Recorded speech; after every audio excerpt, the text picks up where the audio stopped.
저희 함께 보실 하나님의 말씀은 느헤미야 1장 1절로 5절까지 말씀입니다. 구약성경 726쪽 즈음에 나와 있는데요. 느헤미야 1장 1절로 5절까지 말씀 저희 한 목소리로 읽도록 하겠습니다. 하가랴의 아들 느헤미야의 말이라. 아닥사스다 왕 제20년 기슬루월에 내가 수산궁에 있는데 내 형제들 가운데 하나인 하나니가 두어 사람과 함께 유다에서 내게 이르렀기로 내가 그 사로잡힘을 면하고 남아있는 유다와 예루살렘 사람들의 형편을 물은즉 그들이 내게 이르되 사로잡힘을 면하고 남아있는 자들이 그 지방 거기에서 큰 환난을 당하고 능욕을 받으며 예루살렘 성은 허물어지고 성문들은 불탔다 하는지라. 내가 이 말을 듣고 앉아서 울고 수일 동안 슬퍼하며 하늘의 하나님 앞에 금식하며 기도하여 이르되 하늘의 하나님 여호와 크고 두려우신 하나님이여 주를 사랑하고 주의 계명을 지키는 자에게 언약을 지키시며 긍휼을 베푸시는 주여 간구하나이다. 아멘. 오늘도 하나님 앞에 나와 기도하시는 모든 주의 백성들 한량없는 주의 사랑과 또 성령의 충만함이 있기를 주님의 이름으로 간구합니다. 여러분들께서는 선택을 잘 하시는 분이십니까?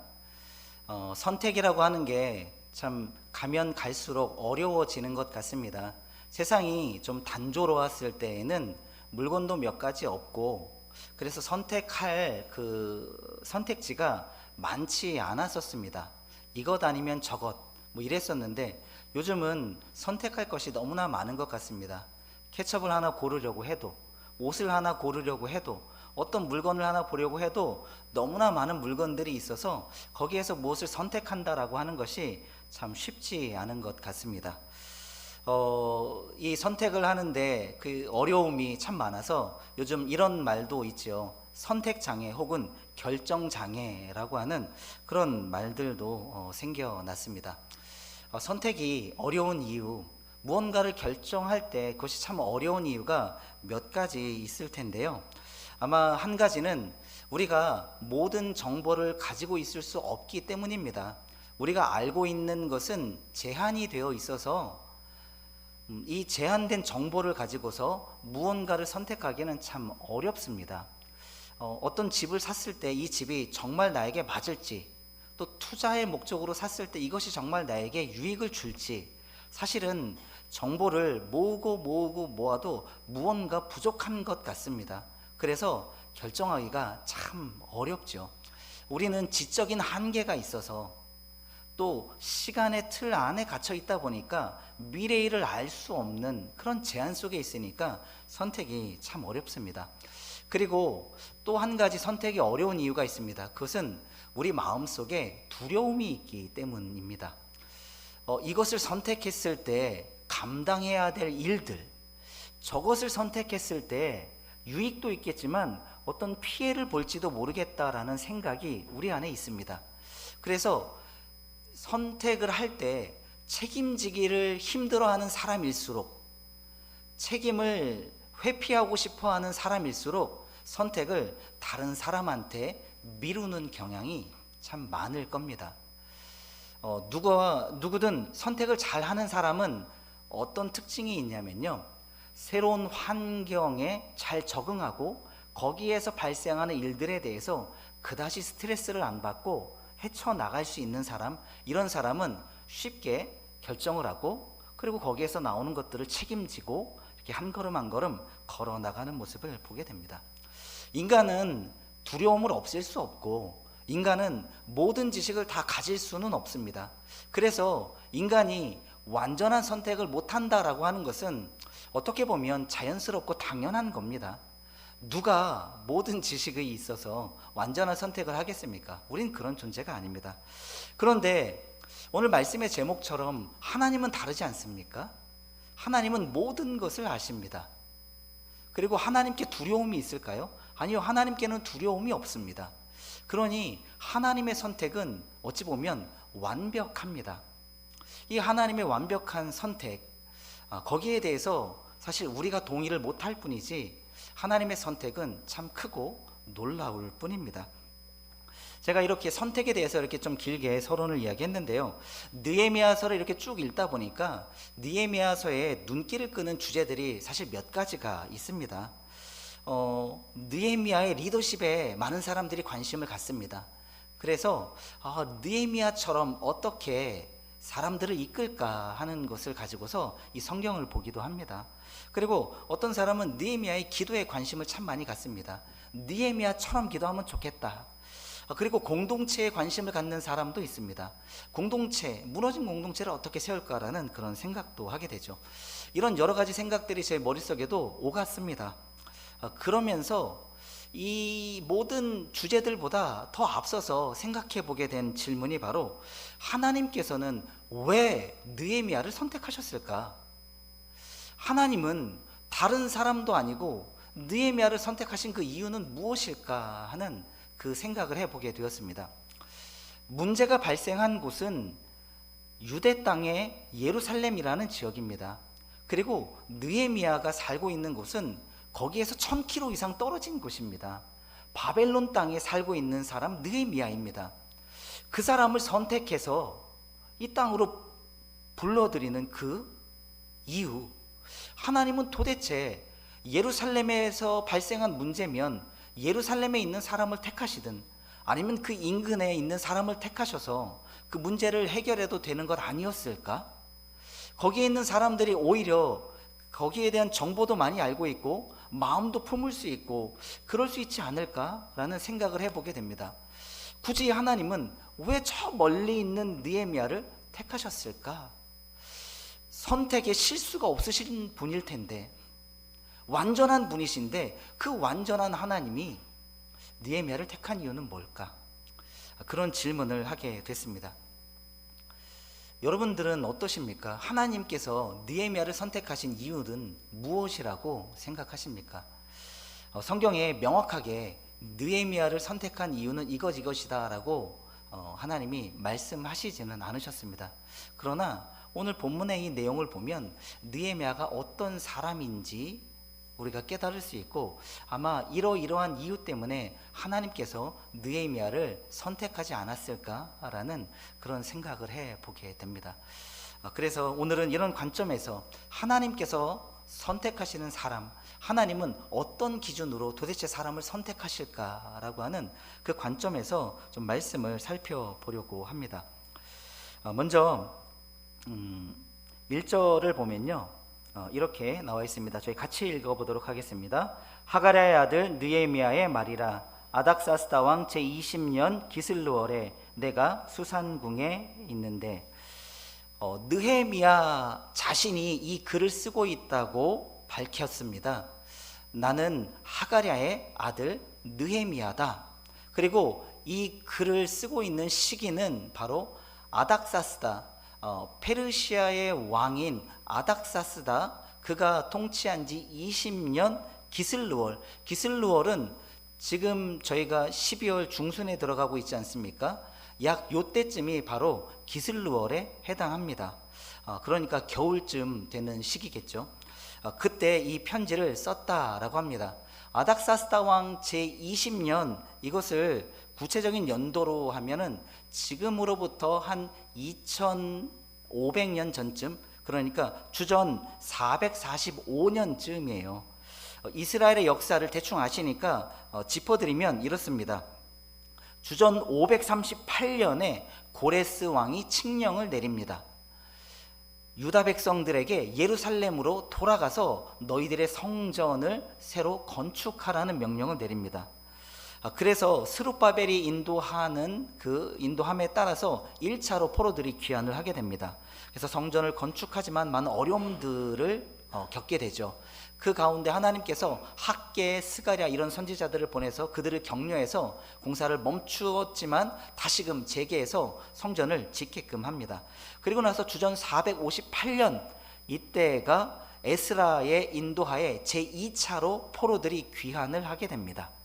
에스라가 와서 성벽도 재건해 보려고 하고 많은 시도를 하지만 사실 큰 성과를 이루지는 못했습니다. 그리고 나서 대략 또 몇 년이 지나고 나서, 십몇 년이 지나고 나서 주전 445년, 지금 이 해쯤이 되어서 바로 느헤미야가 편지를 쓰고 있게 되는 겁니다. 얼마 있다가 이제 느헤미야가 제3차 포로 귀환을 인도에서 유다 백성들을 데리고 예루살렘으로 가게 되죠. 이때쯤에 벌어진 일이라는 것입니다. 이런 배경 속에서 살고 있는 이 느헤미야가 이 글을 기록했습니다. 그렇다면 하나님께서 선택하신 사람, 하나님은 도대체 왜 느헤미야를 선택했을까? 첫 번째 이유는 이런 생각을 해볼 수 있습니다.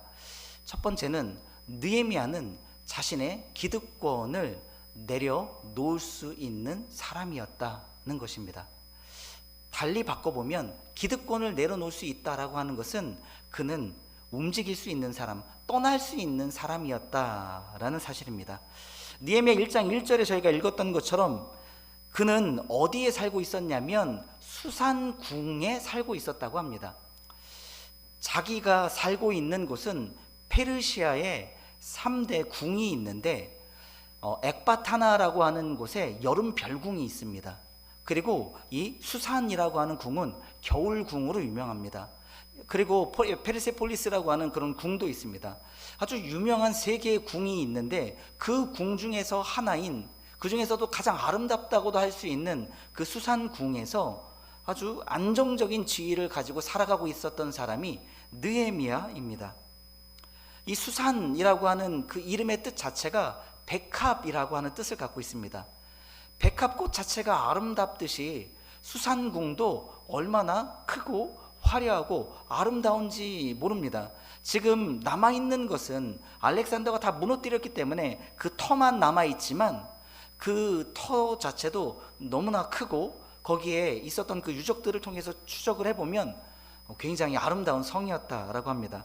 그는 거기에 살고 있었습니다. 그러나 때가 되었을 때 그는 수산에 머물러 있기를 원하지 않고 주저하지 않고 하나님이 가라 하시는 곳, 하나님이 보내시는 그 곳으로 떠날 수 있는 사람이었습니다. 여러분, 이렇게 떠나신 분의 모범은 사실 예수님이십니다. 요한복음 1장 14절, 말씀이 육신이 되어 우리 가운데 거하심에 우리가 그의 영광을 보니 아버지의 독생자의 영광이요 은혜와 진리가 충만하더라. 예수님께서는 원래 우리와 함께 계셨던 분이 아닙니다. 그는 말씀이셨습니다. 하나님과 함께 계셨던 분입니다. 태초에 말씀이 계시니라. 이 말씀이 하나님과 함께 계셨으니 이 말씀은 곧 하나님이시니라. 그는 하나님이셨고 하나님과 함께 계셨고 천지를 창조하신 분인데 그 자리에 머물러 있기를 원하지 않으시고 그 예수님께서 육신을 입고 우리 가운데 거하셨다는 거예요. 그것이 하나님이 바라보시는 사람, 하나님이 택하시는 사람, 그 사람의 모습이었다는 겁니다.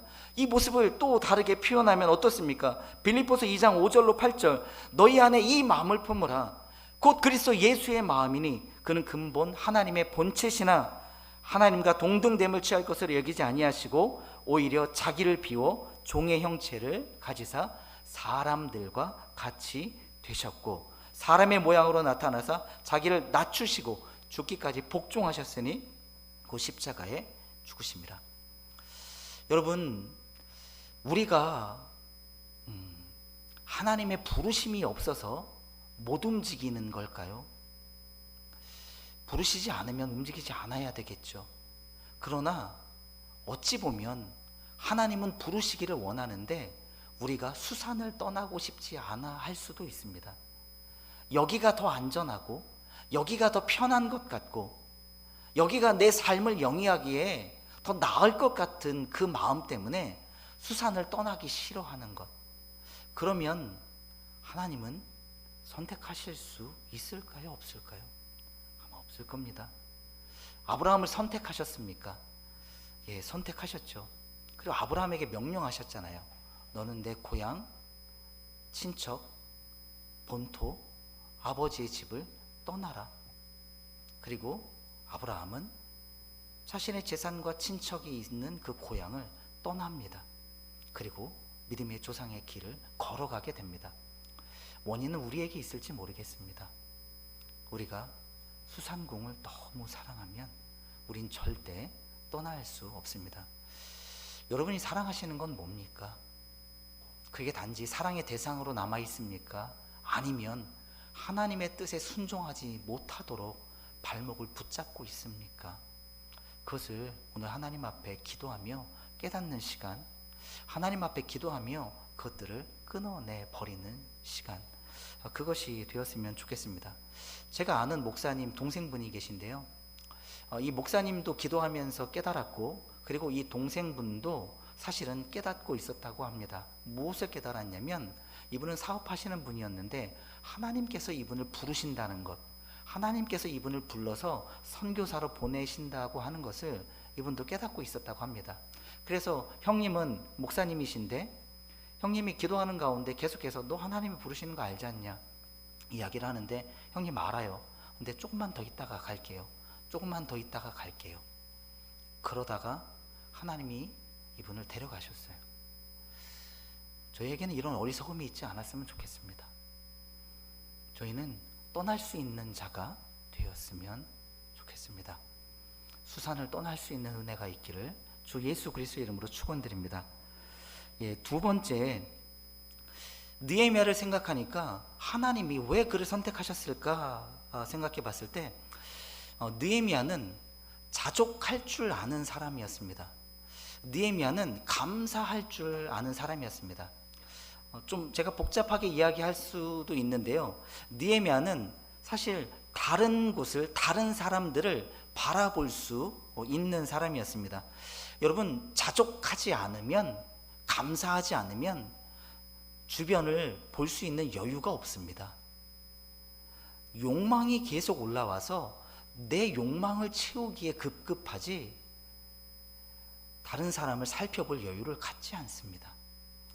1장 2절을 같이 읽어보도록 하겠습니다. 내 형제들 가운데 하나인 하나니가 두어 사람과 함께 유다에서 내게 이를 얻기로 내가 그 사로잡힘을 면하고 남아있는 유다와 예루살렘 사람들의 형편을 물은즉, 그는 수산궁에 있었습니다. 왕의 바로 옆에서 일하는 사람이었습니다. 요즘 말로 치면 비서실장과 같은 사람입니다. 그런데 그가 누구를 만났냐면 자기의 친동생 같아요. 하나니라고 하는 자기 친동생이 유대 땅에서 돌아왔어요. 혼자 유대 땅을 다녀온 것이 아니라 두세 사람과 같이 유대 땅을 다녀왔습니다. 느헤미야가 보고 오라고 시켰는지 아니면 다른 계획이 있었는지 모르겠지만, 어쨌든 느헤미야는 그들을 맞이하고 지금 그 사로잡힘을 면하고 남아있는 자, 이 사로잡힘을 면하고 남아있다라고 하는 것은 처음에 1차, 2차, 3차, 4차에 걸쳐서 포로로 붙잡혀 갈 때 그때 포로가 아니었던 사람, 그 사람의 후손들인지, 아니면 포로가 귀환을 했는데 1차 귀환, 2차 귀환 해서 그 귀환하고서 거기에서 살고 있는 사람들인지는 명확하지 않습니다. 하지만 이 사람이든 저 사람이든 크게 중요하지 않은데, 어쨌든 그 사로잡힘을 면하고 남아있는 그 자들, 그들의 형편을 물어봤다라고 하는 겁니다. 그의 관심이 자기의 삶에 집중되어 있지 않습니다. 지금 사로잡힘을 면하고 남아있는 자, 그들의 형편에 대해서 물어봤다는 겁니다. 이걸 물어봤다라고 했을 때 그냥 뭐 거기 갔다 왔다고 하니까 저 이태리 여행 갔다 온 사람한테 이태리 어땠어? 라고 물어보는 게 아니라, 여기 물어봤다라고 하는 이 단어는 히브리어로 샤알이라고 하는 단어를 썼습니다. 이 샤알이라고 하는 그 단어는 그냥 단지 물어본다라고 하는 그 의미를 넘어서 아주 구걸한다라는 뜻입니다. 그 소식을 알고 싶어서, 그 이야기를 듣고 싶어서 제발 좀 알려달라고 하는 그 매달리는 모습으로 물어봤다는 그 의미입니다. 잘 먹고 잘 사는 사람이 저 못 사는 동네 갔다 왔다고 하는 그 사람, 그 사람들의 이야기, 자기 동족들의 이야기에 지금 너무나 마음을 쏟아서 열중하고 있는 겁니다. 우리는 우리의 삶 건사하기도 사실 힘들어하는 사람들입니다. 그런데 하나님께서 선택하시는 이 느헤미야의 모습을 보니까 지금 내 삶에 대해서 하나님 감사합니다. 하나님, 저는 주님이 여기까지 이끄신 것에 대해서 자족합니다.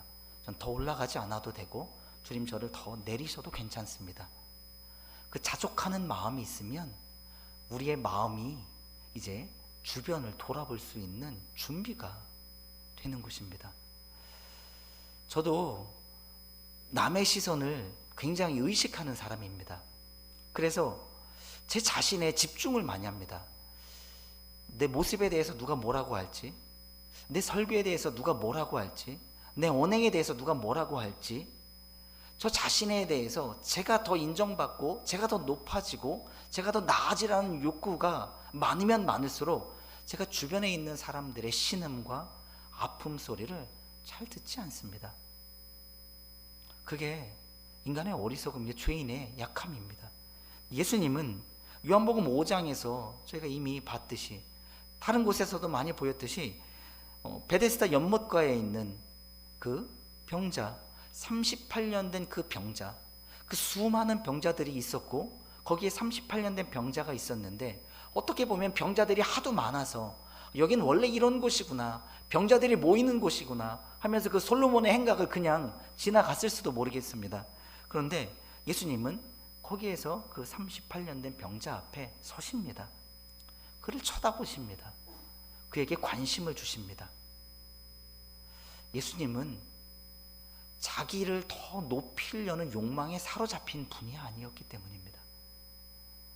예수님은 인간의 몸을 입으셨지만, 종의 형체가 되셨지만, 내가 빨리 여기에서 벗어나서 다시 하나님이 돼야지, 이런 욕구에 사로잡혀 있는 분이 아닙니다. 주님은 하나님께서, 내 아버지께서 나를 그렇게 보내신 것에 대해서 인정하고 자족하고 감사하고 그 삶을 살아가십니다. 그러면서 주변을 돌아볼 수 있게 되는 겁니다. 저 여러분의 눈이 어디로 향하고 있는지, 과연 어디까지 바라보고 있는지 좀 이 시간에 생각해 보기를 원합니다. 저희 주변에 연약한 자들이 정말 많지 않습니까? 우리가 바라봐야 될 사람들이 정말 많지 않습니까? 여럿이 아니더라도 한 사람이라도 저희가 좀 바라볼 수 있었으면 좋겠습니다. 예배 자리에 못 나오는 사람들이 계실 겁니다. 현장으로 나아갔었는데 이제는 그냥 온라인으로 예배를 드리시는 분들도 계실 겁니다. 저도 서부제일교회 오기 전에 온라인으로 예배를 한번 드려봤습니다. 온라인으로 예배를 드릴 때보다 현장에서 예배를 드리니까 훨씬 좋습니다. 혹시 온라인으로 예배를 드리시는 분이 지금 몇 분 계시다면 다음에는 꼭 현장에 나와서 예배를 꼭 드려보셨으면 좋겠습니다.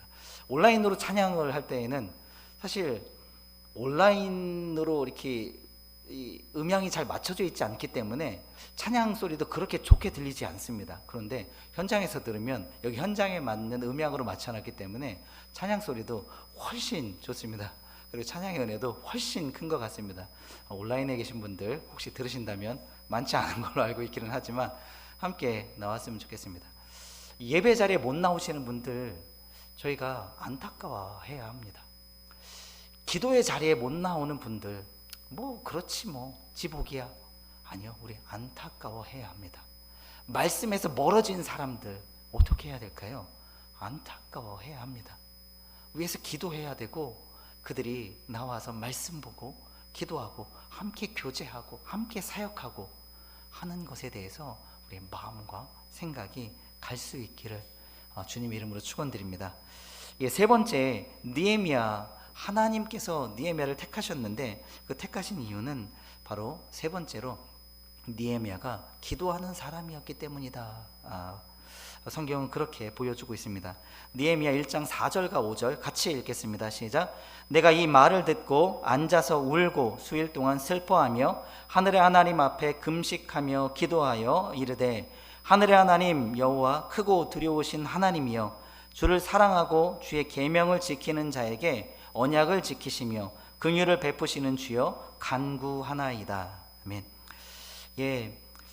지금 이 백성들을 바라보면서 느헤미야는 슬퍼하고 애통했다라고 합니다. 여기에서 슬퍼했다라고 하는 이 단어 바카라고 하는 히브리어를 썼는데요, 이 슬퍼하다라고 했을 때 이 단어가 굉장히 다양하게 쓰이고 있습니다. 이건 단지 그냥 상황이 어렵고 힘들어서 애통하는 것, 이런 감정만 표현할 뿐 아니라 사실은 또 어떤 그 슬픔을 표현하고 있냐면, 한 사람의 죄악, 그 죄악에 짓눌려 있는 그 존재를 가슴 아파하면서 슬퍼할 때 이 바카라고 하는 단어를 쓰는 겁니다.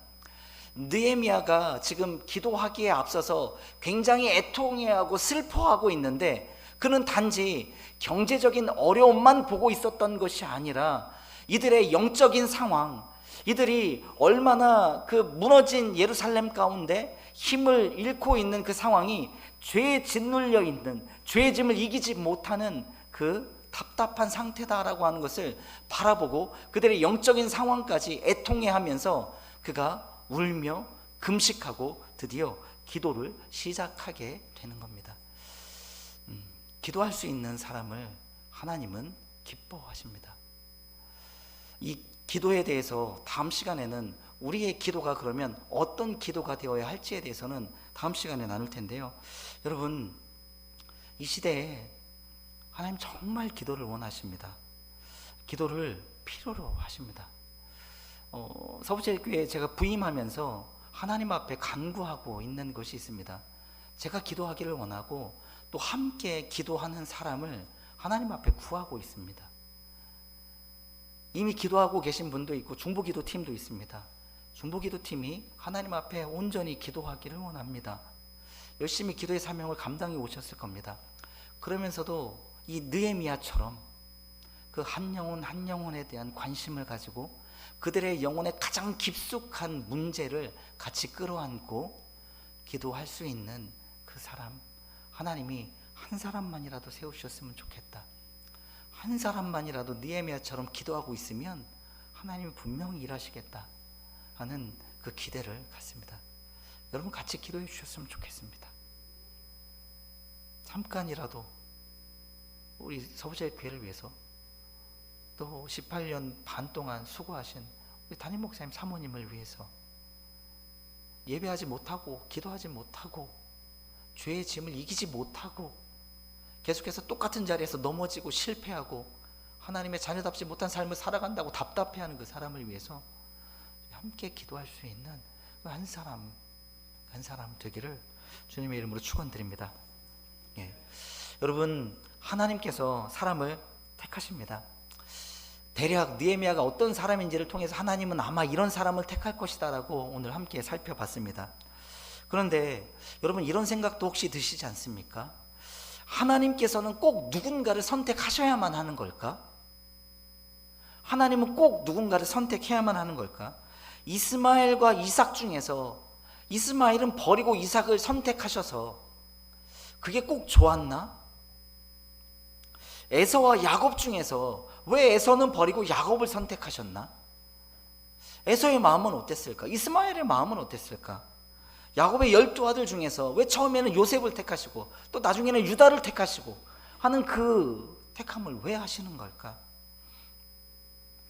이새의 아들 중에서 8명이 있는데 하나님은 왜 꼭 8번째 아들 다윗을 꼭 택해야 하는가? 왜 하나님은 이렇게 하시는 걸까? 그런 고민을 해봤습니다. 오늘 말씀을 마치면서 이사야 42장 1절부터 4절인데요. 여러분 같이 읽겠습니다. 내가 붙드는 나의 종, 내 마음에 기뻐하는 자, 곧 내가 택한 사람을 보라. 내가 나의 영을 그에게 주었은즉 그가 이방에 정의를 베풀리라. 그는 외치지 아니하며 목소리를 높이지 아니하며 그 소리를 거리에 들리게 하지 아니하며 상한 갈대를 꺾지 아니하며 꺼져가는 등불을 끄지 아니하고 진실로 정의를 시행할 것이며 그는 쇠하지 아니하며 낙담하지 아니하고 세상에 정의를 세우기에 이르리니 섬들이 그 교훈을 앙망하리라. 지금 하나님 아버지께서 내가 붙드는 나의 종, 내 마음에 기뻐하는 자, 곧 내가 택한 사람을 보라. 주님은 내가 이 사람을 택했다. 예수 그리스도죠. 내 아들 이 종을 택했다. 내가 그에게 내 영을 주었고, 그런데 그렇게 한 이유는 뭔가? 그가 이방에 정의를 베풀 것이다. 하나님은 누군가를 선택할 때 이 사람은 이뻐하고 저 사람은 미워하니까 이 사람을 택하는 것, 나는 이 사람이 좋고 저 사람은 싫으니까 이 사람을 택하는 것, 이런 차원에서의 선택함이 아니라 하나님의 선택함에는, 하나님의 누군가를 택하시는 것에는, 그리고 그 택한 사람에게 자신의 영을 부으셔서 보내셔서 이방의 정의를 세우고 무너진 자들을 일으키고 상한 갈대를, 꺼져가는 등불을 내가 끄지 않고 그들을 돌보겠다라는 겁니다. 하나님은 편협한 사랑을 하기 위해서, 그래서 선택하는 것이 아니라 가장 약한 사람을 돌보기 위해서, 무너져 있는 그 사람을 챙기기 위해서 하나님은 선택한다라고 하는 거예요. 우리가 하나님의 선택에 관심을 가져야 하는 이유입니다. 내가 더 잘났다고 하는 것을 증명하기 위한 선택이 아니라 하나님의 선택은 이런 마음이 있으신 겁니다. 여러분, 느헤미야의 이름의 뜻이 뭔지 아십니까? 느헤미야, 그 이름의 뜻은 하나님이 위로하신다라는 뜻입니다. 하나님이 위로하신다, 그게 느헤미야 이름의 뜻입니다. 이사야 40장 보십시오. 같이 읽겠습니다. 너희의 하나님이 이르시되 너희는 위로하라, 내 백성을 위로하라. 너희는 예루살렘의 마음에 닿도록 말하며 그것에게 외치라. 그 노역의 때가 끝났고 그 죄악이 사함을 받았느니라. 그의 모든 죄로 말미암아 여호와의 손에서 벌을 배나 받느니라 할지니라 하시니라. 하나님께서 누군가를 택해서 하시는 그 일의 본질, 느헤미야를 택해서 하시는 그 일의 본질, 그것은 위로하라, 내 백성을 위로하라. 지금 예루살렘에 벌어진 그 상황들, 하나님이 그 백성을 위로하기를 원하십니다. 하나님은 위로하신다라고 하는 느헤미야를 보내시는 겁니다. 지금도 하나님은 답답해하세요. 하나님은 위로해 주기를 원하세요. 하나님이 위로해 주기를 원해요. 여러분의 자녀들 위로가 필요하지 않습니까? 여러분의 자녀 얼마나 외로운지 아십니까? 여러분의 남편, 여러분의 아내 얼마나 외로운지 아십니까? 그들의 외로움 아십니까? 하나님은 아세요. 하나님은 그 아픔 아세요. 그래서 위로하라, 위로하라. 내가 너를 택한다라고 이야기하시는 거예요. 이 시간 하나님의 택함을 좀 사모했으면 좋겠어요. 하나님, 내가 하나님의 택함 받는 자 되어서 누군가를 위로하러 가는 자 되기를 원합니다. 누군가를 위로할 수 있는 자, 그 사람이 되기를 원합니다. 그것이 하나님이 우리를 택하시고 부르시고 보내시는 이유입니다. 이 하나님의 마음을 알았으면 좋겠습니다. 느헤미야가 얼마나 뛰어난 리더십을 가졌는지에 대해서 고민하기 전에, 느헤미야가 얼마나 기도를 잘하는지에 대해서 우리가 알기 전에, 얼마나 공동체를 잘 세우는지 그것을 알기 전에, 아버지 하나님이 왜 느헤미야를 택했는지, 아버지 하나님의 마음이 우리 서부제일교회를 향해서 어떤 마음을 갖고 계시는지, 우리 각 가정을 향해서 주님이 어떤 마음을 가지셨는지 그 마음을 헤아리는 저 여러분들 되시기를 주님의 이름으로 축원드립니다.